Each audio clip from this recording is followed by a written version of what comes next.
Controllers किया और हमने इस फाइल को सेव कर रखा था। ओपन हो गई है।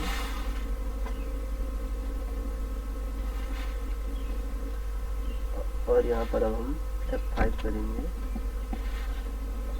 रिफ्रेश हो जाए हमारी फाइल।